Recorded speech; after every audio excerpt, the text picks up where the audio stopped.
Tunaswali, kufunga, lakini ukaribu na Allah ndio tatizo katika maisha yetu.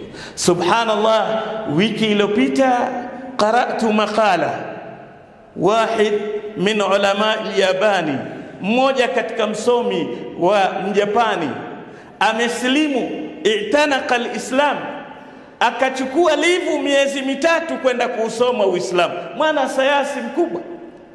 Baada ya miezi mitatu akirudi ofisini, wenzake waanza kumfanyia mzaha na kumchezea. Haya, tuambie, umeenda kusoma, umeleta degree gani? Akawaambia, wallahi degree niloileta hamwezi kuiona, wala mimi mwenyewe siwezi kuibeba na mkono wangu, lakini imejaa kwenye kifua changu.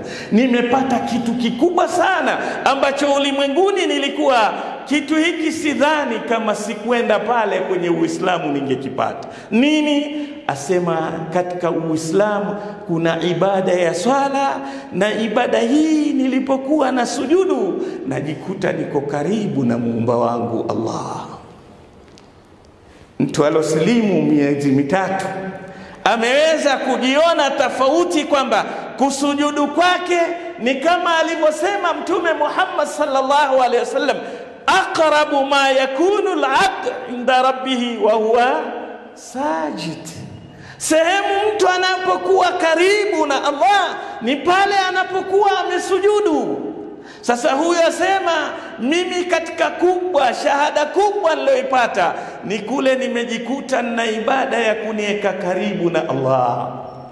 Wakamuuliza, ukiwa karibu na muumbaji unapata nini? Asema sifa za muumbaji, badi'u samawati wal ardi, aloumba na kuinnovate mbingu na ardhi, annahu alqawi, ana nguvu, wa idha kuntu aqrabu ilayhi fa anni qawiyya.